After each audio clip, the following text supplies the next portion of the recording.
Hey, what's going on? Shoot, here we go. Team Cash Flow Ty here.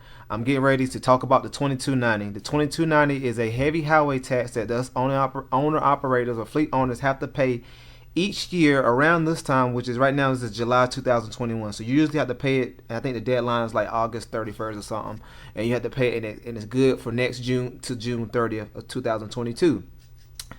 So let's go over like what the 2290 is, what the heavy highway tax is, and why you have to pay it, why you have to pay it, how you have to pay it, and just different things. So I'll be going over. I have some notes right in front of me, so I'll be trying to like be accurate or whatever like that. So if I'm looking down, I'm looking at the notes just to kind of let you know what I'm doing. So I can't really tell you all the stuff off the top of my head. I want to be right, so I want to have all the stuff just right for you guys. I hope this helps.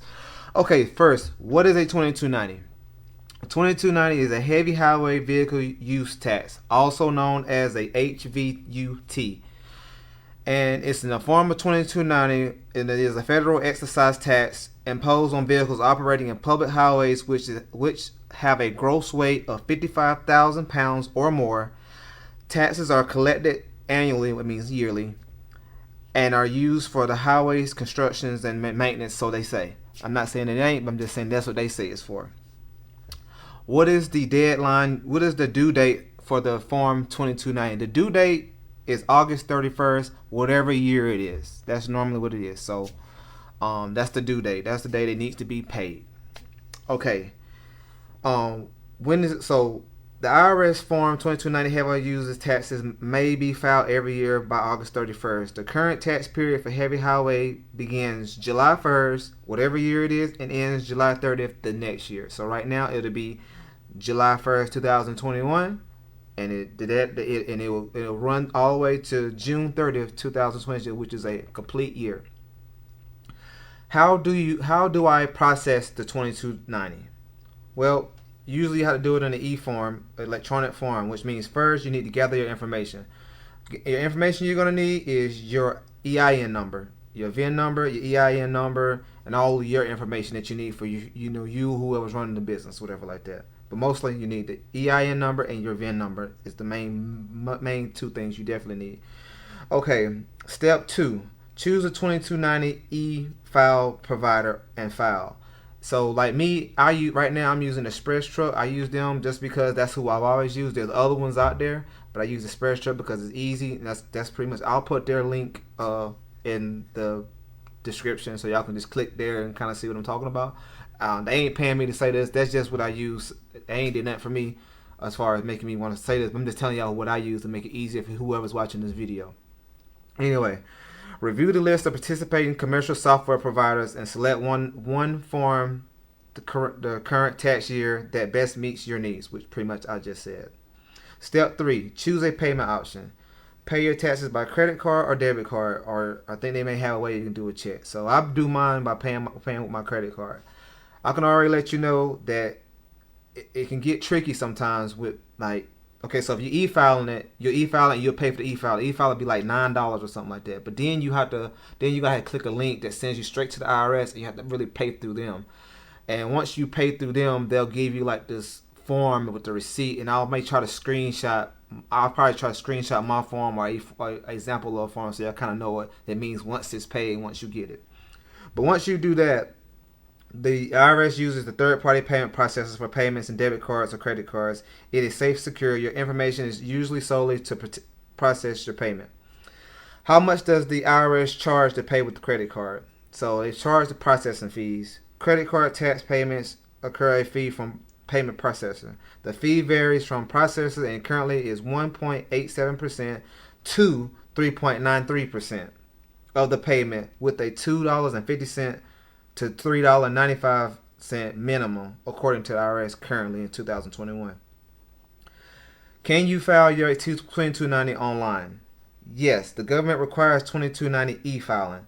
That's what I've been talking about with the express tax, electronic filing. I don't know what that's. I don't know. I know that if I could just drive up somewhere and pay it, that's what I would do. But I know I went to the place in Atlanta that I used to could do that, and they was like, giving me this form of go online and do this and do that and the third, which is what I'm talking about right now. And that's the BS I'm talking about that I don't know what changed. So the only thing I know is to do it online. It may be another way in your area, so you don't have to do it online. But the only way I know is online. So yes, you can do your 2290 online.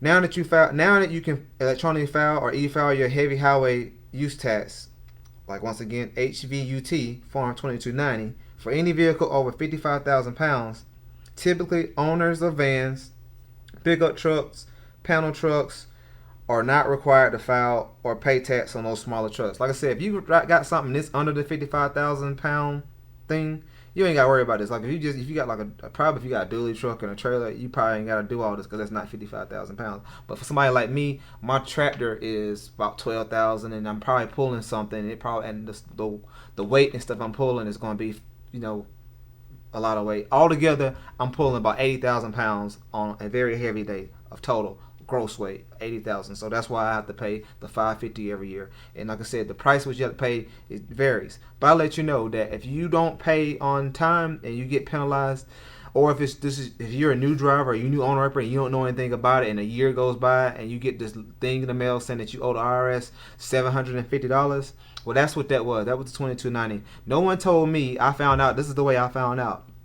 So you may be able to, if that happens to you and you're watching this after the fact or even before the fact, you may be able to finesse the situation. But you may be able to call the IRS and be like, oh, I didn't know that I was supposed to pay this. I'm just now seeing Cash Flow Ties videos telling us how to pay this. And they may be like, oh, you know Cash Flow Tie? You know Team Cash Flow? Maybe. I don't know. I don't have that much pull. Maybe I do.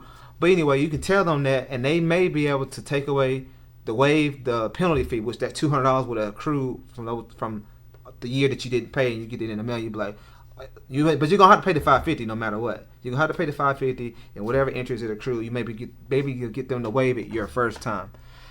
That's what happened with me. I had a $750. That's what I owed them. They waived the $200. I just owed the $550. I paid the $550. So that's from that point on. Every year I knew that I had to pay this thing every July, and I paid it every July. So I just paid mine last week, July 1st. So that's kind of how we did it.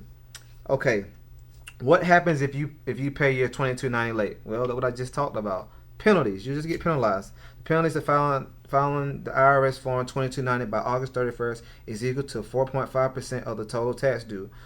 Assessed on a monthly basis up to 5 months. Late fee filers are not making a HVUT payment. Also face an additional monthly penalty equal to 0.5% of the total tax due. So yeah, you'll be penalized. You'll have to pay it. So pretty much, guys, just pay it. I mean, just pay your stuff. Set an alert or something on your phone or on your calendar. Like I set mine for June 30th. I always pay mine June 30th every year. Go ahead and get it out the way. Go ahead and get it out the way that way, and I get my forms and all that, and I send it to whoever needs to get it, which I'm under XPO, so I send it to them so they'll have it. And that way they're not harassing me next year when I gotta get my tag and all that stuff. They're not, well, we can't give you your tag because you didn't pay your $22.90. Because some people will be on that too, not trying to give you your tag for not paying the $22.90. But yes, that's pretty much how you do it. Like I said, I'm gonna try to get some screenshots of what it'll look like once you pay it. But like I said, I use Express Trucks. You can I'll put that link in the description. You can go on there and click on there, and they may have a how to pay it through there. But like I said, I just go on there and I'll sign up for an account, which means I sign up through my Facebook. So I hit my Facebook and all my information comes up. Then you go on there and you'll put in your EIN number, which is your business ID number that you're using to run your business. If you're using a social security number, you may use that. I don't know if you can. I don't know. I'm running a business, so I'm not using my social. I'm using my business ID. I put that. I put my name. I put what position I am in the company, which I put a member. That's what I am. They asked me for the VIN number because if you got multiple trucks, you got to pay for multiple trucks. I currently only have one truck, so I just put the VIN number for that one truck. And then they asked me how many pounds do you haul? I'll do 80,000 gross. I put my business address to whatever the business company address is. Put all that information in, and you send. Then something come up, they'll ask you to pay for the filing, which will probably be, like I said, $9. And they have all these different options, so you'll pay that. But then it's going to send you to another thing where you actually have to pay the actual $22.90, which will be the IRS link. You click on that, it's going to be like $550 that you pay. You pay it. I pay it through my America's Bread, and of course they're going to take their little fee. It's going to be like, I think, an extra $3.50 or $4 or whatever. So that's pretty much it. If I left something out or I could have added something, you guys let me know in the comments. I'm going to get ready to end this video because these type of videos I don't want to make long. But like I said, I appreciate y'all taking the time to look at this video and to learn about the 2290. Team Cash Flow, we out.